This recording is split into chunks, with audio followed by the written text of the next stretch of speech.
आतिफ एक 24 साल का काफी ब्राइट लड़का था, काफी ब्रिलियंट लड़का था। उसके पास ना बड़े-बड़े सपने थे। वो एक अच्छी जॉब की तैयारी कर रहा था और वो अपनी फैमिली का ना सहारा बनना चाहता था। लेकिन उसकी जिंदगी में एक साइलेंट किलर की एंट्री होती है, उसका नया स्मार्टफोन। शुरुआत बहुत आम सी थी। पढ़ाई के बीच में बस 5 मिनट ब्रेक लेने के लिए आतिफ शॉर्ट वीडियोस स्क्रॉल करता था। लेकिन कब वो 5 मिनट 50 मिनट में बदल गए, आतिफ को पता ही नहीं चला। रात को 11 बजे सोने के लिए बेड पर जाता था वो, और स्क्रीन की नीली रोशनी में उंगलियां स्क्रॉल करते करते रात के 2 बजा देती थी और उसे पता ही नहीं चलता था। सुबह जब आंख खुलती तो फजर छूट चुकी होती थी। दिमाग में एक अजीब सा भारीपन होता था, ब्रेन फोग होता था, और पढ़ाई में 10 मिनट ध्यान लगाना भी उसके लिए मुश्किल हो गया था। आतिफ का दिमाग हर मिनट बाद ना बस फोन ढूंढता रहता था, फिर चाहे कोई उस पर नोटिफिकेशन आया हो या चाहे कोई नोटिफिकेशन ना आया हो। आतिफ को लगता था कि वो बस टाइम पास कर रहा है, लेकिन असल में ना उसका अटेंशन स्पैन और उसका ध्यान पूरी तरीके से ना चोरी हो चुका था और उसको पता भी नहीं चला। देखिए, आतिफ की कहानी किसी एक लड़के की कहानी नहीं है। ये आज घर घर की कहानी है। साइकोलॉजी और न्यूरो साइंस के मुताबिक जब आप शॉर्ट फॉर्म कंटेंट बहुत ज्यादा स्क्रॉल करते रहते हैं ना, तो आपका दिमाग हर 5 सेकंड में एक नए विजुअल देखकर डोपामिन, मतलब कि जो चीप प्लेजर केमिकल होता है, उसे हमारी बॉडी में रिलीज करता है। इसका नतीजा पता है क्या होता है? इसका सिंपल सा नतीजा है कि आपका दिमाग फास्ट रिवॉर्ड का आदी हो जाता है। इसके बाद जब आप कोई ऐसा काम करने के लिए बैठते हैं, जैसे कि कोई मेहनत का काम हो या कोई सब्र का काम हो, जैसे कि पढ़ाई हो गई, कोई स्किल सीखना हो गया या नमाज में खुशू इख्तियार करना हो गया, तो आपका दिमाग इमीडिएट डोपामिन ना मिलने की वजह से इरिटेट होने लगता है और आपको चिढ़ होने लगती है।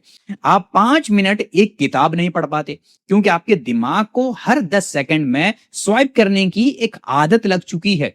और हमने अपने दिमाग को इतना कमजोर बना दिया होता है ना, कि हम बिना फोन देखे 10 मिनट अकेले बैठकर सोच भी नहीं सकते खुद के बारे में। हमारा ध्यान, मतलब कि जो हमारा अटेंशन है, वो हमारी सबसे बड़ी वेल्थ थी, सबसे बड़ी पावर थी। और सोशल मीडिया एप्स ने उसे मोनेटाइज करके हमें गरीब बना दिया, हमें एम्प्टी बना दिया, और हम बस उसके एक गुलाम बनते चले गए। अब देखो, इस्लाम ना इस वक्त और ध्यान की हिफाजत के बारे में इतना सख्त और क्लियर गाइडेंस देता है जितना आप सोच नहीं सकते। नबी सल्लल्लाहु अलैहि वसल्लम की एक मशहूर और ऑथेंटिक हदीस है। आप सल्लल्लाहु अलैहि वसल्लम ने फरमाया, दो नेमतें ऐसी हैं जिनमें अक्सर लोग धोखे में रहते हैं, मतलब खसारे में रहते हैं।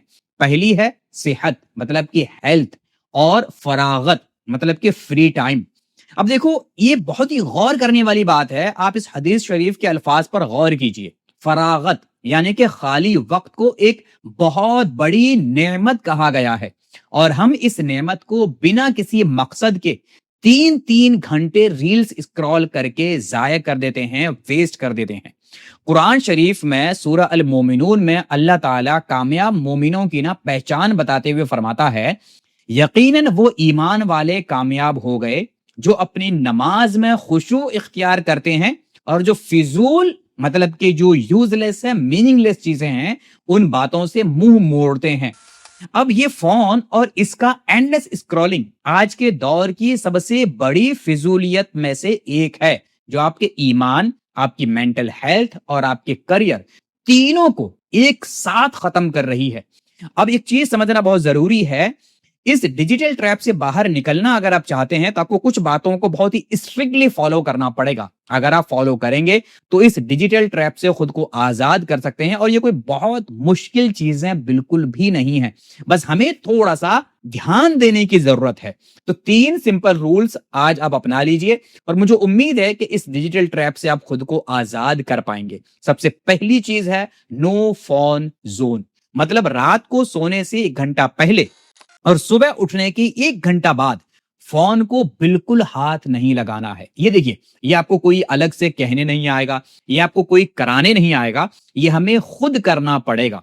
इसकी जिम्मेदारी, इसकी रिस्पॉन्सिबिलिटी हमें खुद लेनी पड़ेगी। क्योंकि अब देखिए, एक चीज मैं बता दूं आपको, अगर हम अपनी लाइफ में कुछ अचीव करना चाहते हैं, तो अगर हम ये कहेंगे ना कि हमारे घर वालों ने हमें सपोर्ट नहीं किया, हमारे कम्युनिटी ने हमको सपोर्ट नहीं किया, हमारी गवर्नमेंट ने हमको सपोर्ट नहीं किया, तो ये सिर्फ आप कह पाएंगे। लेकिन उससे बदलने वाला कुछ नहीं है। अगर कुछ बदलना है तो वो आपको खुद जिम्मेदारी लेनी पड़ेगी, क्योंकि कल अगर आप नाकाम हो गए ना, तो वो आपको झेलना पड़ेगा, कोई दूसरा आपके बदले में आकर उस परेशानी में आपका शरीक नहीं होगा। तो इसीलिए ये आपको रिस्पॉन्सिबिलिटी लेनी पड़ेगी कि अगर कोई समस्या है, कोई दिक्कत है, तो उसका कैसे हल निकालना है, ये खुद आपको खुद से करना पड़ेगा। हाँ, घर वाले आपको सिर्फ कह सकते हैं, लेकिन कराएगा कोई नहीं। तो ये आपको खुद करना पड़ेगा कि सोने से 1 घंटा पहले फोन साइड में रख दें, और जब सुबह बेदार हों तो नमाज वगैरह पढ़ें, उसके बाद कुरान शरीफ की तिलावत वगैरह करें। जो आपके जरूरी काम है, जो आप पढ़ाई करते हैं तो पढ़ाई पर ध्यान दें, या अगर आप एक्सरसाइज करते हैं तो 1 घंटा एक्सरसाइज करें। जो भी करते हैं आप, उसके बाद 1 घंटा आप उस पर लगाएं,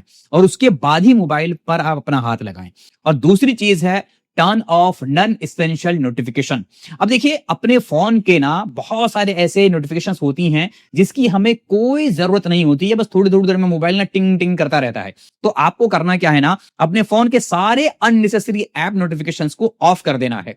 जैसे कि इंस्टा है, या फिर मान लो फेसबुक है, या आपको यूट्यूब है, ये जो भी इस पर जो नोटिफिकेशंस आती हैं, क्या ये आपके लिए उसी वक्त देखना जरूरी वाले नोटिफिकेशंस हैं क्या?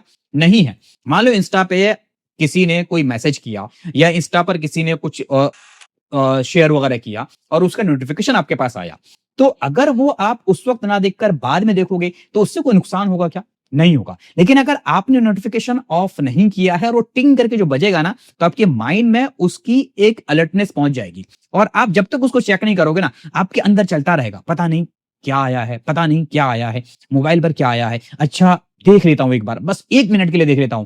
लेकिन अगर आपने 1 मिनट के लिए फोन उठाया, तो वो 1 मिनट कब 1 घंटे में बदल जाएगा आपको पता ही नहीं चलेगा। और यही मैक्सिमम लोगों के साथ होता है। इसीलिए अननेसेसरी नोटिफिकेशंस को टर्न ऑफ कर दीजिए। अभी देखिए, इसके बाद जो अगली हैबिट है, आपको स्क्रॉलिंग जो स्क्रॉलिंग की हैबिट है, उसे रीडिंग से रिप्लेस करना पड़ेगा। जब भी स्क्रॉल करने का आपको मन करे ना, तो 10 पेज किसी भी किताब के पढ़ने के लिए आप ना फिजिकल वर्कआउट की तरह अपने आप पर डाल दीजिए कि भाई, अगर मैं मान लो 1 घंटा मोबाइल यूज करूंगा, तो 3 घंटे किताबें पढ़ूंगा। जब आप अपने मतलब माइंड को इस तरीके से आप वो कर दोगे ना, तो आपका माइंड मोबाइल उठाने से घबराएगा। और आप नेक्स्ट टाइम देखना, 1 हफ्ता ऐसा करके देखो, दूसरे हफ्ते से ना आपका मन खुद ही मोबाइल की तरफ हाथ लगाने को नहीं करेगा। उसको पता है कि अगर हाथ लगाया, 1 घंटा मोबाइल यूज किया, तो 3 घंटे मुझे किताबें पढ़नी पड़ेंगी। इसीलिए आपका माइंड मोबाइल से खुद ब खुद दूरी बना लेगा। ये बहुत ही साइकोलॉजिकल चीजें हैं जो आपको जल्दी समझ में नहीं आएंगी, लेकिन जब आप इसको करने लगेंगे तो आपको समझ में आएगा कि एक्चुअली आपका दिमाग कैसे काम करता है। और हमें ये समझना जरूरी है कि हमारा दिमाग कैसे काम करता है, क्योंकि अगर हमें समझ गए ना कि हमारा दिमाग कैसे काम करता है, तो बिलीव मी, बहुत सारी परेशानियां यूं ही खत्म हो जाएंगी। क्योंकि हमारा दिमाग हमें बहुत हद तक आलसी कई बार बना देता है और हमें पता ही नहीं चलता। तो देखिए, आपको अगर इस मोबाइल से और इस मोबाइल के एंडलेस स्क्रॉलिंग से खुद को आजाद करना है, अपने बच्चों को आजाद कराना है, तो आपको इन हैबिट्स को फॉलो करनी पड़ेंगी। और इन हैबिट्स को फॉलो करके मुझे कमेंट बॉक्स में जरूर बताइएगा कि इससे आपकी लाइफ में क्या बदलाव आए हैं। तो मुझे उम्मीद है कि इस वीडियो से आपको काफी कुछ सीखने को मिला होगा। अगर ये वीडियो आपको हेल्पफुल लगा है, इस वीडियो को लाइक जरूर कीजिएगा, हाइप जरूर कर दिया कीजिए, क्योंकि जब आप हाइप करते हैं तो बहुत सारे और लोगों के पास भी इस तरह की इन्फॉर्मेशन पहुंचती है। और आप किसी फेसबुक पे या व्हाट्सएप पे कहीं पर भी अगर इस वीडियो को शेयर करना चाहें, तो शेयर जरूर कीजिए, ताकि ज्यादा से ज्यादा लोगों तक पहुंचे और ज्यादा से ज्यादा लोग जो हैं इन सब चीजों से अवेयर हो पाएं और अपनी लाइफ पर फोकस कर पाएं। तो मिलते हैं अगली वीडियो, तब तक अपना ख्याल रखिएगा। Thank you so much. Allah Hafiz.